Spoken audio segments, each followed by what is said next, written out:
Ce dimanche 3 mars, France 2 proposait un numéro 100% féminin des enfants de la télé. Parmi les invités, Roselyne Bachelot qui a dévoilé une drôle d'anecdote sur un moment de gêne vécu lorsqu'elle était ministre. Roselyne Bachelot n'a pas vécu que des moments faciles lorsqu'elle était ministre. La femme politique était invitée ce dimanche 3 mars sur France 2 pour un numéro spécial Femmes des enfants de la télé dans lequel elle a évoqué, avec les autres invités, de drôles d'anecdotes sur sa carrière. Laurence Boccolini, l'animatrice du programme, lui a rappelé un moment de gêne qu'elle a vécu alors qu'elle était au gouvernement et lors de la campagne de Nicolas Sarkozy, en 2007.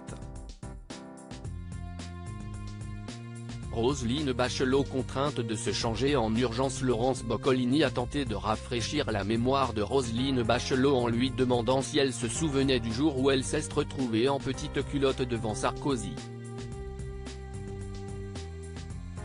Devant l'incompréhension de l'ancienne ministre, l'animatrice a poursuivi, lors d'un meeting de la campagne 2007, « Vous aviez une combinaison déchirée et vous avez dû vous changer. »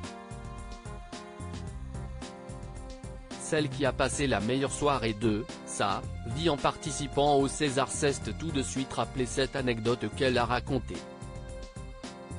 « Je ne me suis pas retrouvée en petite culotte devant Sarkozy », a-t-elle rectifié avant de continuer.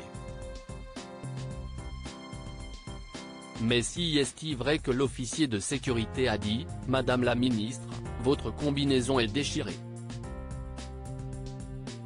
Une robe, on peut la rectifier, mais la combinaison, il faut l'ôter. Donc j'ai demandé à aller dans la tente qui servait de loge à Sarkozy et je me suis déshabillée pour pouvoir la réparer, raconte-t-elle. Roselyne Bachelot assure que Nicolas Sarkozy ne l'a pas vue se changer, « Il donne pas trop dans mon style Sarkozy », a lâché la femme politique connue pour sa verve. Roselyne Bachelot, ce message de son fils qui lui a failli lui faire arrêter la politique pendant de nombreuses années. Roselyne Bachelot a côtoyé les présidents de la République française. Et cette vie n'a pas toujours été facile à vivre pour son fils. Quand il avait 11 ans, Pierre m'avait écrit un petit mot sur mon oreiller qui est encore une épine dans mon cœur. 40 ans après, maman, c'est dur d'être ton fils, confiait-elle dans un dimanche à la campagne expliquant qu'il était harcelé à l'école.